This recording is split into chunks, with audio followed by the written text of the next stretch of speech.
அன்பார்ந்த மருத்துவ ஜோதிடம் நண்பர்களே, சனிப்பெயர்ச்சி பலன்கள் வருகின்ற 25 அக்டோபர் 2017 23 ஜனவரி 2020 வரை. சனீஸ்வர பகவான் ரொம்ப ரொம்ப கெட்டவர் இல்லை. ஒரு ஜாதகத்தை எடுத்தாலே இல்லை ஜோசியர்கிட்ட போகணும் அப்படின்னாலே கெட்ட காலம் ஆரம்பிச்சிருச்சுன்னா தான் போவோம். அதுவும் பொதுவாக கெட்ட காலம் எப்போ சொல்லுவோன்னா அஷ்டமத்து சனி, கண்டக சனி, ஏழரை சனி அப்படின்னு வரும்போது ஐயோ என்னமோ ஆச்சோ ஏதாச்சோன்னு சொல்லிட்டு ஜாதகங்களை தூக்கிட்டு என்கிட்ட வருவாங்க. ஏன்னா ரொம்ப ரொம்ப கெட்டவர். ஏன்னா சனீஸ்வர பகவான் ஜாதகத்தில் எந்த பாவத்தில் உட்கார்ந்தாலும் கெடுத்துருவாரு. அதை விட அவர் எந்த பாவத்தை பார்த்தாலும் கெடுத்துருவாருன்னு ஒரு மக்களிடையே மிகப்பெரிய பீதியே உருவாயிட்டு இருக்குது. சனீஸ்வர பகவானோட கேரக்டரிஸ்டிக்ஸ் பார்ப்போம். கிரகங்கள்ல சாயா கிரகம் அப்படின்னு சொல்லக்கூடிய ராகு கேதுவை விட்டுட்டு மிச்சம் பார்க்கிற சூரியன், சந்திரன், செவ்வாய், சுக்கிரன், குரு, புதன் இவங்க எல்லாருமே பாத்தீங்கன்னா குரு ஐயோ சுபர் கிரகங்க, சுக்கிரன் சூப்பரா இருந்தா ஓகேங்க அப்படின்னு சொல்லுவாங்க. ஆனா சனீஸ்வரன் பார்த்தாலே எல்லாம் பயப்படுவாங்க. என்னமோ அவர் என்னமோ கெட்டவர் மாதிரி அவரை ஜாதகத்துல வேணா அவரை வேணா வெட்டி எடுத்துடலாமா அப்படிங்கிற லெவலுக்கு எல்லாரும் யோசிப்பாங்க. உண்மையில சொல்ல போனா சுக்கிர பகவான் ரொம்ப நல்லவரா அப்படின்னு நீங்க பார்க்க போனீங்கன்னா அதிகமா நம்மளோட எதிர்பாலின விஷயங்கள்ல தப்பு பண்ண வைப்பாரு. சுக்கிர பகவான் காதல்ல மாட்டிக்கிறது, அதனால தோல்வி. குரு பகவான் எடுத்தீங்கன்னு வச்சுக்கோங்களேன், அவர் பார்வை பலம்பா, சுப பார்வை பான்பாங்க. அவர் போய் 6வது இடத்தையும் 8வது இடத்தையும் 12வது இடத்தையும் குரு பகவான் போய் பார்த்தாரு அப்படின்னா நோய்கள் பெருகும், கடன் பெருகும். 8வது இடம் துரதிருஷ்டஸ்தானம், அதை போய் குரு பார்க்கும் போது துரதிருஷ்டம் பெருகும். ஆனா நம்ம ஆளுங்க நோய் வந்துச்சு, கடன் வந்துச்சு அப்படின்னா சனீஸ்வர பகவான் மேல பழிய போட்டு ஒன்னாலதான் ஆச்சு சனியனே அப்படின்னு சொல்லிட்டு அவரை பிடிச்சி திட்டிட்டு இருப்பாங்க. ஆனா சம்பந்தமே இல்லாம குரு இந்த வேலையை பார்த்துட்டு இருப்பாரு. ஒரு ஜாதகத்துல ஏதோ ஒரு கிரகம் பண்ற தப்பு, அந்த தப்பு எல்லாமே சனீஸ்வர பகவான் தலையில தான் விதியும். ஏன்னா நம்ம இதுல யாரு கெட்டவன் பண்ணாலும் கூட இருந்து ஒருத்தன் குழி பறிச்சுட்டே இருப்பான். ஆனா அவனெல்லாம் கண்டுக்க மாட்டான். எவனாச்சும் ஒருத்தவன் கெட்டவன் சொல்லிட்டு உருவாகம் படுத்திட்டு அவனாலதான் எனக்கு எல்லா கெட்டதும் நடக்குதுன்னு சொல்லிட்டு நம்ம சொல்லுவோம். அந்த மாதிரிதான் சனீஸ்வர பகவான் கெட்ட கிரகமா ஆக்கப்பட்டாரே தவிர்த்து அவர் கெட்டது பண்றதை விட மத்தவங்க பண்ற கெட்டது எல்லாத்தையும் தான் மேல பழிய வாரி போட்டுக்கிட்டவர் தான் சனீஸ்வர பகவான். மற்ற கிரகங்கள் இருக்கிற 9 கிரகங்கள் இவரை தவிர்த்து 8 கிரகங்கள் பண்ற தப்பும் இவர் மேலதான் விடியும். ஏன்னா யாருக்குமே யார் சரியான தப்பு பண்றாங்க, எந்த கிரகம் தப்பா இருக்குங்கிறதே பார்க்காம சனீஸ்வர பகவான் நல்ல நிலைமையில இருந்தாலும் ஜாதகத்துல ஈஸியா பழி போடுறது சனீஸ்வர பகவான் மேல போட்டு தப்பிச்சுக்கலாம். எப்படி கல்யாணம் ஆச்சுன்னா செவ்வாய் தோஷம்னு சொல்லிட்டு செவ்வாய் மேல பழிய போட்டு, இல்ல ராகு கேது தோஷம் ராகு கேது மேல பழிய போட்டு மிச்ச சுப கிரகங்கள்லாம் தப்பிச்சுக்கிற மாதிரி தான் இந்த நிலை. உண்மையிலே சனீஸ்வர பகவான் யாரு அப்படின்னு பாத்தீங்கன்னா ஈஸ்வரன் அப்படிங்கிற பட்டம் வாங்கின ஒரே ஒரு ராஜ கிரகம். அதாவது இந்த ஈஸ்வரன் அப்படிங்கிற பட்டம் வாங்குறது சாதாரண விஷயம் கிடையாது. கடவுளுக்கு நிகரான அமைப்பு. கடவுள் அப்படிங்கிறவர் யார் அப்படின்னா நேர்மை, தர்மம், இந்த 2 முக்கியமான விஷயங்கள். இதை கடைபிடிச்சாதான் உண்மையான கடவுள் நிலை அப்படிங்கிறது. இந்த நேர்மைக்கு பெயர் போனவர் தான் சனீஸ்வர பகவான். அதாவது எந்த ஒரு செயலை எடுத்தாலும் யார் ரொம்பவும் நேர்மையா இருக்காங்களோ அவங்களோட ஜாதகத்துல எடுத்து பாத்தீங்கன்னா சனீஸ்வர பகவான் உச்சகட்டத்துல இருப்பார். சொல்ல போனா கர்மக்காரகன்னு சனீஸ்வரன் சொல்லுவோம். அது இன்னும் தெரியல. கர்மம் அப்படின்னு சொன்னா தொழில்னு சொல்லுவாங்க. பல ஜோசியர்களோட தொழில் இந்த சனீஸ்வர பகவானாலதான் ஓடுது. அதனாலதான் என்னவோ இவருக்கு தொழில் ஸ்தானத்தின் அதிபதி சனீஸ்வர பகவான் வச்சாங்களோ என்னமோ தெரியல. உண்மையிலே சனீஸ்வர பகவான் அப்படின்னு எடுத்துட்டீங்கன்னா கர்மக்காரகன்னு சொல்லுவாங்க. கர்மம் அப்படின்னா நம்ம செய்யற நம்ம எந்த வேலை பார்க்குறோமோ அந்த தொழிலை குறிக்கிறது கிடையாது, நாம் செய்யும் செயலை குறிக்கிறது தான் கர்மம் அப்படின்னு சொல்றது. கர்மம், கர்ம வினை. கர்மம் அப்படிங்கிறது நல்ல கர்ம வினைகளும் இருக்குது, தீய கர்ம வினைகளும் இருக்கு. நாம் செய்யும் செயலின் விளைவுகள் அதுதான் வந்துட்டு. அந்த கர்ம வினைக்கு காரகன் அவர் தான் வந்துட்டு. அதாவது ஒரு விஷயத்த ஸ்கெடியூல் பண்றதுன்னு சொல்லுவாங்க வந்துட்டு. இந்த காலகட்டங்கள்ல இந்த நேரங்கள்ல இவனுக்கு இந்த மாதிரியான நல்ல பலன் நடக்கணும், இந்த காலகட்டங்கள்ல இந்த மாதிரியான நேரங்கள்ல இவனுக்கு தீய பலன் நடக்கணும்னு முடிவு பண்ற கிரகம் எது அப்படின்னா சனீஸ்வர பகவான். சனீஸ்வர பகவான் வந்துட்டு ஒரு ஸ்ட்ரிக்டான ஆபீசர்னு சொல்லலாம் வந்து.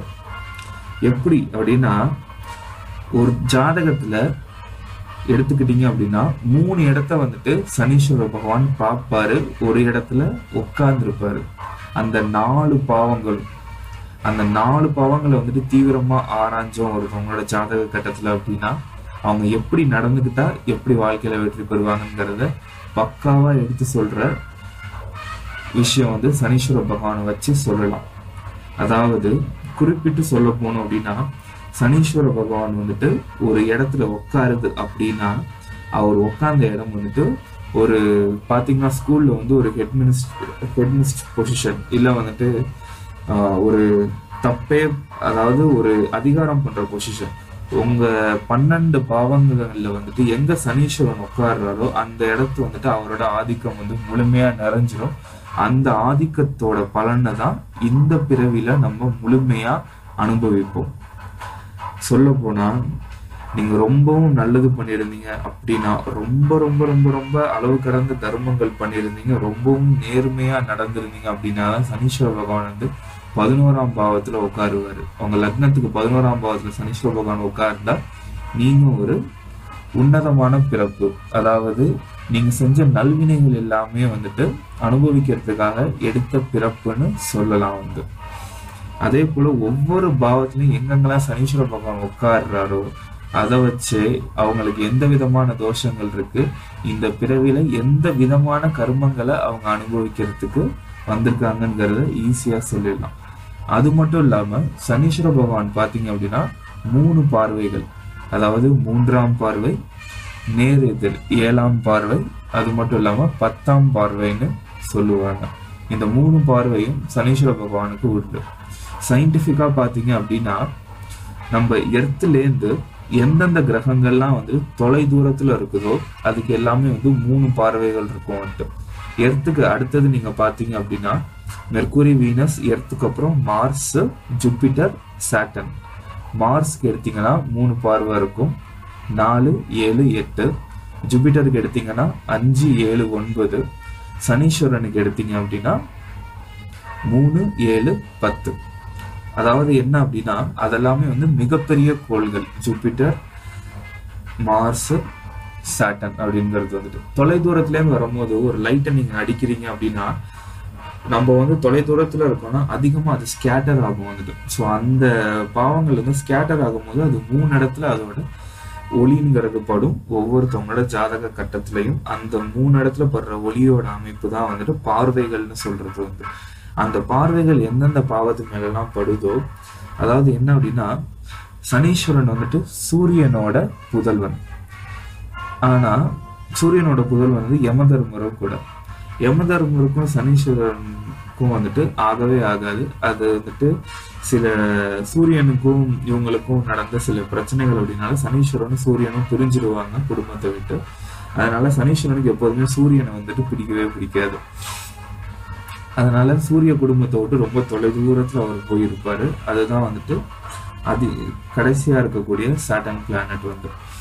அதனால பாத்தீங்கன்னா சூரியனும் சனீஸ்வரனும் எந்த பாவத்திலயாச்சும் யாருக்காச்சும் சேர்ந்து இருந்துச்சு அப்படின்னா அவங்களோட அப்பா மகன் உறவு வந்துட்டு அவ்வளவா நல்லா இருக்காதுன்னு சொல்லுவாங்க வந்து.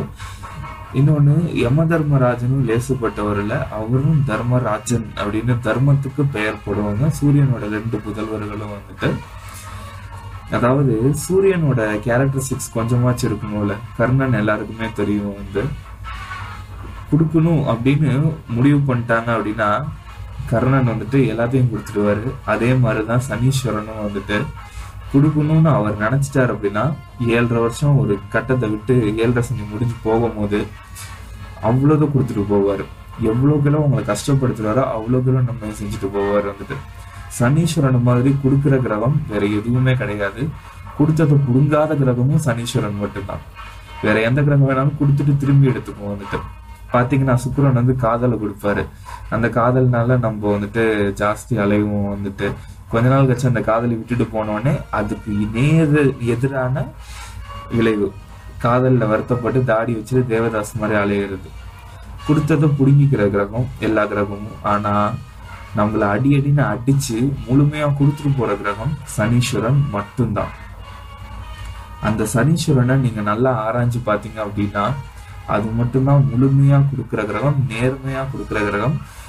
கடவுள் எப்படி அப்படின்னா, ஒரு சிவன் எடுத்துக்கிட்டீங்க அப்படின்னா அவர் எல்லாத்தையும் சோதனை பண்ணி தான் வந்து கொடுப்பாரு. அவரோட விஷயங்கள் நீங்க எடுத்து பாத்தீங்கன்னா அவங்களுக்கே தெரியும். அதே போல சனீஸ்வரன் வந்து ஒருத்தனை உண்மையிலே சோதனை பண்ணி அவன் இதுக்கு தகுதியானவனா அப்படின்னு தெரிஞ்ச பிறகுதான் சனீஸ்வரன் வந்து எதுவா இருந்தாலும் கொடுப்பாரு.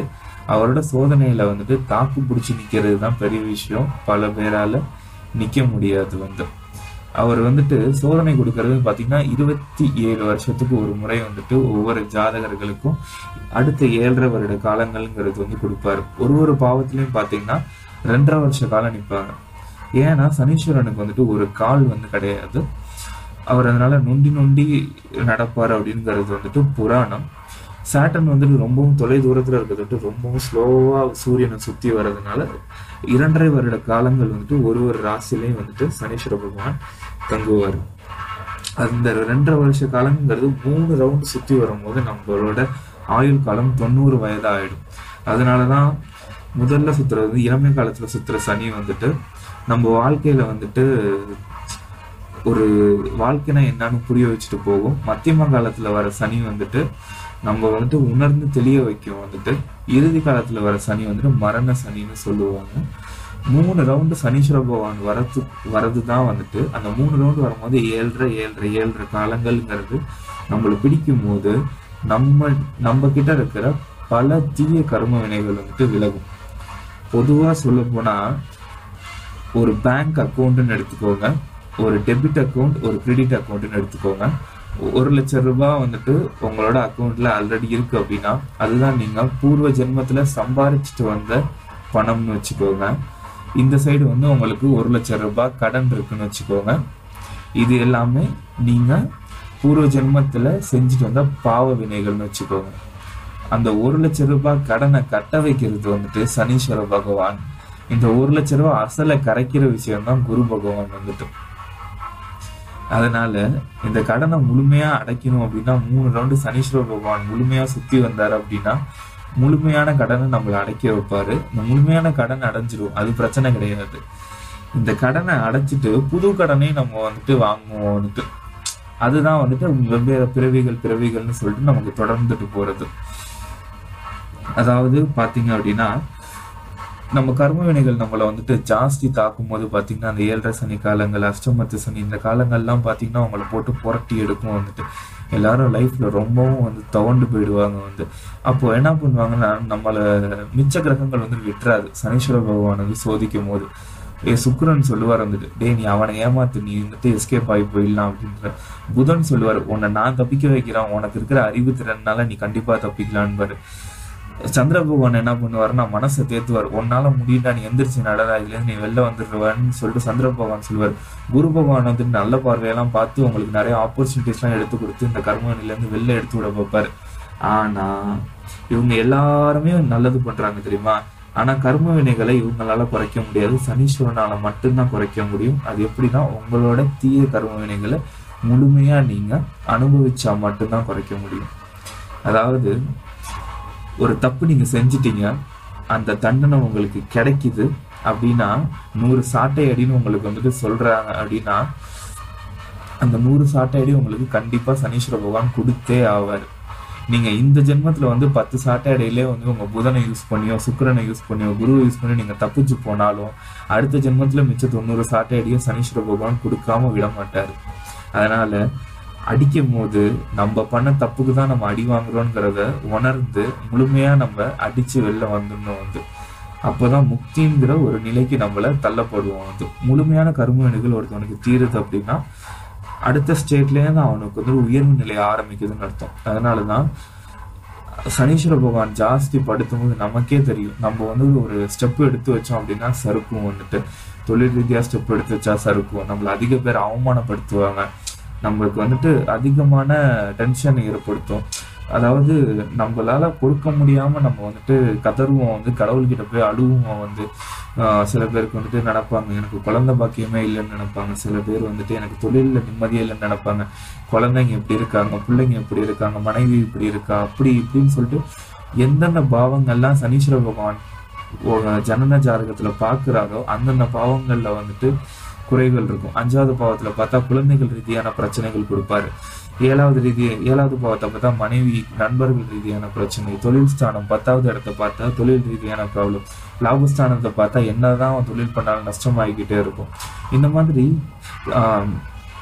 பாவங்கள் எந்தெந்த பாவங்கள்லாம் பார்க்கும் போதோ அந்த 7.5 சனிகாலங்கள் வரும்போது இல்லை அஷ்டம சனிகாலங்கள் இதெல்லாம் வரும்போது நம்மள அந்த பாவங்கள் வந்து நம்மளை தாக்கும். அதை தாக்கும் போது அமைதியா பொறுமையா கடவுளோட கையில பிடிச்சிக்கிட்டு ஸ்லோவா நகர்ந்து நம்ம அதை அனுபவிச்சு முடிச்சிட்டோம் அப்படின்னா தெளிஞ்சு வந்துடுவோம். வந்துட்டு இதை நம்ம அனுபவிக்காம நம்ம என்ன பண்றோம்னா தான் அப்படிங்கிற அகந்தையில வந்துட்டு நம்ம வெளியில வரும்போது நம்ம முட்டிக்கிட்டு நம்ம வெளில வரும்போது தான் என்ன ஆகும்னா விட்டுட்டு போயிடுவார் சனீஸ்வர பகவான். முழுமையா வந்துட்டு நன்மையும் செய்யாம அடுத்த சுத்து வரும்போது மறுபடியும் அடிப்பாரு. வந்துட்டு எப்பயா இருந்தாலும் நம்ம கர்ம வினைகள் நம்ம தான் தீக்கணும், நம்ம வாங்கின கடனை நம்ம தான் தீக்கணும் அப்படிங்கிற மாதிரியான இந்த வினையை நம்ம வந்துட்டு தீர்த்துட்டோம் அப்படின்னா சனீஸ்வர பகவான் அளவுக்கு மீறி கொடுப்பாரு. வந்துட்டு சரி, இந்த சனீஸ்வர பகவான் வந்துட்டு ப்ராப்பரா காலத்தை நிர்ணயம் பண்ணக்கூடியவர்கள். இந்தந்த வயசுல இவனுக்கு இந்தந்த மாதிரியான, அதாவது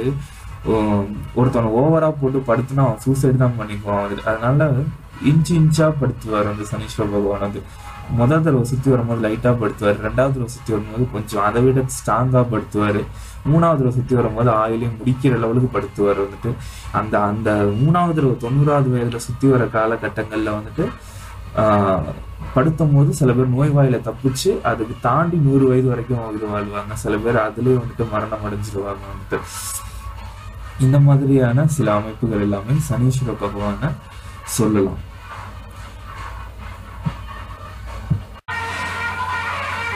அன்பார்ந்த கும்பராசி நேயர்களே, பெஸ்ட் எல்லா கிரக கோச்சாரங்களும் வந்துட்டு பர்ஃபெக்டா இருக்கிற டைம். இப்போ வந்துட்டு சனீஸ்வர பகவான் வந்துட்டு 11வது இடத்துல உட்கார்ந்துருக்காரு. கும்பராசிக்கு அதிபதியே சனீஸ்வர பகவான் தான். அவரு 11வது இடத்துல ராஜயோகமான இடத்துல உட்கார்ந்துருக்காரு. வேற என்ன சொல்றதுக்கு, லாப சனின்னு சொல்லுவாங்க. வந்து இந்த 11வது இடத்துல ஒருத்தவனோட ஜனன ஜாதகத்துல உட்காரணும்னு சொல்லிட்டு சனீஸ்வர பகவானையும் வந்து 11வது இடத்துல வந்து ராவணன் வந்து அடைச்ச கதை அவங்க எல்லாருக்குமே தெரியும். தன்னோட மகன் இந்திரஜித்தோட ஜாதகத்துல சனீஸ்வர பகவான் 11வது இடத்துலதான் நிக்கணும் அப்படின்னு சொல்லிட்டு ராவணன் வந்து கட்டளை போட்டு நிக்க வச்சானா. அப்படிப்பட்ட ஒரு விஷயம் வந்துட்டு இயல்பான அமைப்புலே வந்து உங்களுக்கு 11வது இடத்துல சனீஸ்வர பகவான் நிக்கிறதுங்கிறது ரொம்ப ரொம்ப ரொம்ப ராஜயோகமான நிலை. 11ல ஒரு கோள் நின்னாலே ராஜயோக அமைப்பு. அதுலயும் ராஜயோக அதிபதியான சனீஸ்வர பகவான் ராஜயோக ஸ்தானமான 11வது இடத்துல நிக்கிறதுங்கிறது வேற எதுவும் சொல்றதுக்கு இல்லை, ரொம்பவும் நல்ல அமைப்பு. இந்த காலகட்டங்கள்ல பாத்தீங்க அப்படின்னா எந்த கிரகம் உங்களுக்கு கெடுதல் பண்ணாலும் நன்மையில தாங்க முடியும். வந்துட்டு யார் உங்களுக்கு கெட்டதே நினைச்சு கெட்டதே பண்ணாலும் நன்மையில தான் முடியும். நீங்க யாரை பத்தியும் கவலைப்பட வேண்டிய தேவையே கிடையாது. வந்துட்டு உங்களுக்கு ஒருத்தன் கெட்டது பண்றானா அடி வாங்குவோம் அவனே, வந்துட்டு கவலையே படாதீங்க. வந்துட்டு ஏன்னா குருவும் பாசிட்டிவான நிலை, சனியும் பாசிட்டிவான நிலை, ராகுக்கு எதுவும் பாசிட்டிவான நிலை. இன்னும் கொலாப்ஸ் பண்ண மாத கிரகங்கள் தான். மாத கிரகங்கள் வந்து கொலாப்ஸ் பண்ணாலும் 11வது இடத்துல சனீஸ்வர பகவான் நிக்கிறது விட்டு இந்த 2.5 வருஷ காலகட்டங்கள்ங்கிறது வந்துட்டு ரொம்பவும் ரொம்பவும் பாசிட்டிவான நிலை. எந்த ஸ்டெப் வேணாலும் நீங்க தைரியமா எடுத்து வைக்கலாம். முன்ன பின்ன தெரியாத தொழில கூட நீங்க இறங்கலாம். வந்துட்டு வெளிநாட்டுக்கு போகணுமா இந்த டயத்துல வந்துட்டு நீங்க முயற்சி பண்ணுங்க. வந்துட்டு நீங்க எந்த விஷயத்த நீங்க நினைக்கணும், நீங்க பண்ணணும்னு நினைக்கிறீங்களோ அதுக்கான உதவிகள் வந்துட்டு தானாகவே தேடி வரும். வந்துட்டு 27 வருஷங்களுக்கு ஒரு தடவை தான் வந்துட்டு சனீஸ்வர பகவான் வந்து 11வது பாவத்துக்கு உங்களுக்கு வருவாரு. இப்போ வந்து 11வது பாவத்துக்கு வந்துட்டு சனீஸ்வர பகவான் வந்திருக்கிறதுனால ரொம்பவும் அம்சமான அமைப்பு. மற்றும் 12வது இடத்துக்கு இவரே அதிபதியாகவும் இருக்கிறதுனால வந்துட்டு வெளிநாட்டு யோகம். அதனால 12வது அதிபதி வந்துட்டு 10லயோ 11லயோ உட்கார்ந்தா வான்வெளி அமைப்புலயோ இல்ல கப்பல் வழி அமைப்புலயோ வந்துட்டு வெளிநாட்டு போகக்கூடிய யோகங்கள்ங்கிறது ஏற்படும். அது லாபகரமான ஒரு பயணமாகவும் இருக்கும் அப்படிங்கிறது வந்து குறிக்கிறது. அது மட்டும் இல்லாம பாத்தீங்கன்னா லக் பேசிஸ் புதையல் ஸ்தானம், அதை வந்துட்டு 8வது இடம், அதாவது ஆயுள் ஸ்தானம், அதுல வந்துட்டு ஆயுள் காரகனான சனீஸ்வர பகவானை பார்க்கறதுக்கு தீர்க்க ஆயுள் இருக்கும். வந்து இந்த 2.5 வருஷ காலகட்டங்கள்ல வந்துட்டு ஹெல்த் இஷ்யூஸ் எதுவும் ரொம்பலாம் வந்துட்டு அவங்க பாதிக்க வாய்ப்பே இல்லை. வந்து அது மட்டும் இல்லாம தன்னோட ராசியான கும்பராசியே வந்துட்டு சனீஸ்வர பகவான் 11வது இடத்துல நின்று பார்க்கிறாரு. ஸோ அதனால தலையாகிய உங்களோட தலை மூளை அதையே வந்துட்டு சனீஸ்வர பகவான் பார்க்கறது வந்துட்டு வேற யார் உங்களை குழப்பணும்னு நினைச்சாலும் வந்துட்டு வாய்ப்பே கிடையாது. இங்க உங்களை யாராலையும் உங்களை குழப்ப முடியாது. வந்துட்டு நீங்க எடுக்கக்கூடிய டிசிஷன் வந்துட்டு நீங்க ஜாஸ்தி ஆராய்ச்சி எடுக்கலனாலும் வந்துட்டு முடிவுகள் உங்களுக்கு சாதகமா இருக்கக்கூடிய நிலை தான் கும்பராசியை பொறுத்த வரைக்கும். அது மட்டும் இல்லாம பாத்தீங்கன்னா கோர்ட்டு வழக்கு ஸ்தானத்தை வந்துட்டு சனீஸ்வர பகவான் வந்துட்டு அவரோட கெட்ட பார்வையால பாக்குறாரு. அவங்க எதிரியெல்லாம் வந்துட்டு கண்டிப்பா ஒளிஞ்சான்.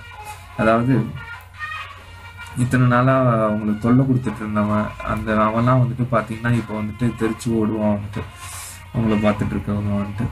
அதனால கும்பராசிக்கு வந்துட்டு சொல்லவே வேணாம், ரொம்பவும் பாசிட்டிவான நிலை. மற்றும் குழந்தைகள் ஸ்தானத்தையும் வந்துட்டு சனீஸ்வர பகவானும் குரு பகவானும் சேர்ந்து பார்க்கறதுனால வந்து பார்த்தீங்கன்னா குழந்தைகள் வந்து படிப்புல ரொம்பவும் ஆர்வம் காட்டுவாங்க. வந்து நீங்கள் வந்துட்டு ரொம்பவும் குழந்தைங்களுக்காக வந்துட்டு ஸ்ட்ரெஸ் பண்ணிக்க வேண்டிய தேவை கிடையாது. சில பேருக்கு குழந்தை பாக்கியம் இல்லாத நிலை இதெல்லாமே ஏற்பட்டுட்டு இருந்துச்சு. ரொம்ப நாளா குழந்தையே இல்லை அப்படின்னு நினைக்கிறவங்களுக்குலாம் பார்த்தீங்கன்னா இப்போ வந்துட்டு குழந்தை பாக்கியம் வந்துட்டு கிடைக்கக்கூடிய ஒரு நிலைப்பாடு வந்து சொல்லலாம். எல்லாமே பாசிட்டிவா இருக்கு, எதுவும் சொல்றதுக்கு இல்லை.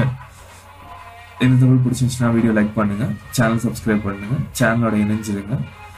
மற்றும் மாதராசி பலன்கள்லாம் தெரிஞ்சுக்கிறதுக்கு சேனலோட இணைஞ்சு சப்ஸ்கிரைப் பண்ணுங்க. நன்றி.